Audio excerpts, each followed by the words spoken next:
In a bustling auto shop, a young mechanic was fired on the spot for stopping work to help an elderly woman with her broken-down car. The next day, 7 sleek black SUVs rolled into the lot, and the boss's smug grin vanished as he realized the mistake he'd made.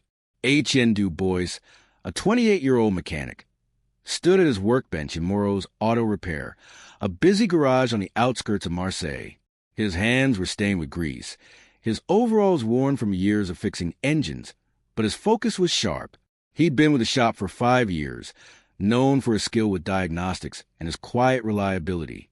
Customers trusted him, often requesting him by name, but his boss, Roland Moreau, cared more about quotas and loyalty. That afternoon, as Etienne tightened a bolt on a sedan's engine, he noticed an elderly woman standing hesitantly at the shop's entrance. Her gray hair was neatly pinned, but her face was etched with worry. She clutched a set of car keys, her hands trembling slightly. Etienne glanced around. The other mechanics were busy, and Roland was in his office, barking orders over the phone. No one else seemed to notice her. "Madam, can I help you?" Etienne asked, wiping his hands on a rag, and approaching her. The woman, who introduced herself as Madame Claire Lefebvre, explained that her car, a 20-year-old Peugeot, had stalled on her way to visit her daughter. She'd managed to coast it into the shop's lot, but she was clearly shaken. "I don't know what's wrong," she said, her voice soft. "I can't afford much, but I need to get to Aix-en-Provence today." Etienne nodded, his expression calm. "Let's take a look. No charge for a quick check." He guided her to the car, popped the hood, and started inspecting the engine. Within minutes, he identified a loose battery cable and a clogged fuel filter. It was a simple fix, one he could handle in under an hour, even with the shop's packed schedule.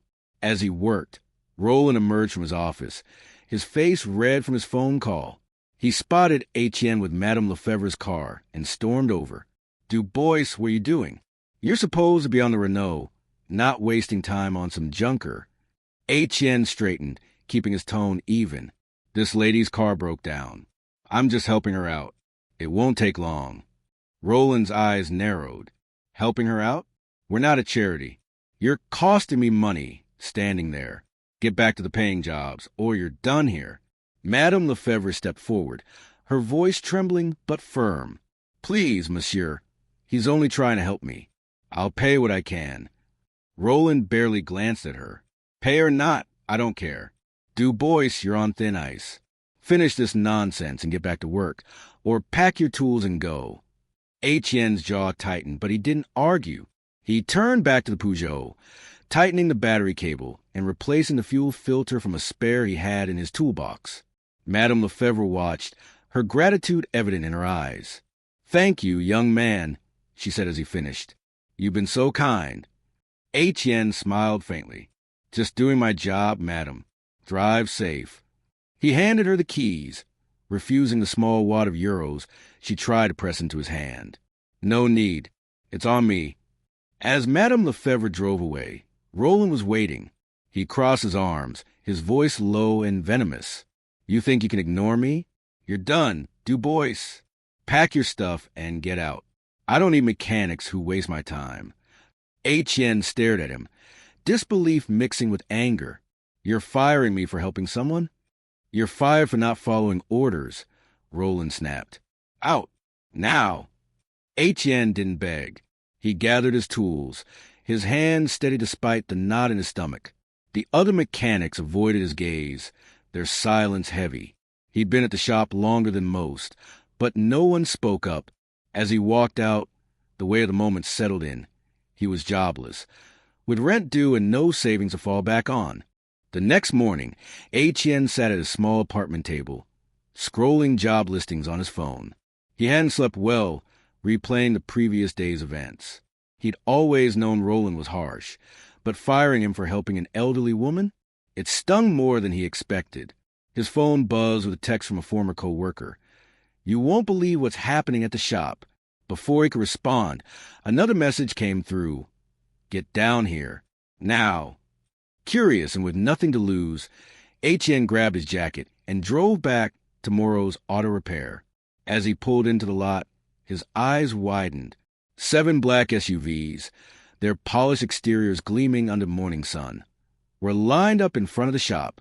Men in tailored suits stood nearby, their expressions serious. Roland was outside, his usual swagger replaced by a nervous fidgeting. Etienne parked and stepped out, his heart racing. One of the men in suits approached him, his demeanor professional but warm. "Monsieur Dubois? I'm Philippe Martin, with Lefebvre Enterprises. Madame Claire Lefebvre sent us." Etienne blinked, confused. "Madame Lefebvre? The woman from yesterday." Philippe nodded. "Madame Lefebvre is the matriarch of our family's company. She was deeply touched by your kindness yesterday. When she learned you were fired for helping her, she insisted we take action." Etienne's mind reeled. He'd assumed Madame Lefebvre was just an ordinary pensioner, not someone with connections. "Action?" he repeated. Philippe's expression hardened as he glanced at Roland, who was now pale and sweating. Lefebvre Enterprises owns a chain of auto dealerships and repair shops across France. We've been looking to expand in Marseille, and we were considering a partnership with this garage. But after Madame Lefebvre's experience and your treatment, we're rethinking that. Roland stepped forward, his voice shaky. "Monsieur Martin, please. It was a misunderstanding. Dubois was a good worker, Philippe cut him off. "A good worker you fired for showing decency. Madame Lefebvre doesn't tolerate that kind of management. Nor do we." Etienne watched, stunned, as Philippe turned back to him. "We'd like to offer you a position, Monsieur Dubois. Head mechanic at our new flagship shop in Marseille. Better pay, better hours, and a team that values integrity. What do you say?" Etienne hesitated, still processing the turn of events. He glanced at Roland, whose face was a mix of panic and regret.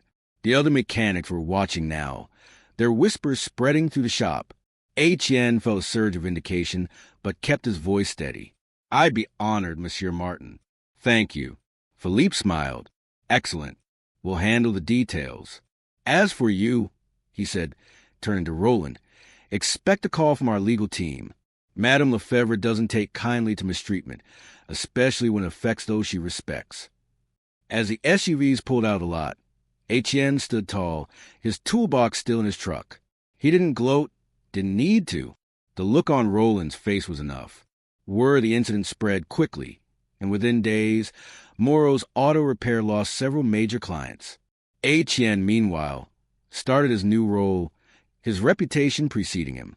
Madame Lefebvre even visited the shop weeks later, thanking him again with a warmth that stayed with him long after. Etienne never forgot that day, the sting of being fired, the shock of the SUVs, and a lesson that kindness, even in the face of cruelty, could turn the tables in ways no one saw coming.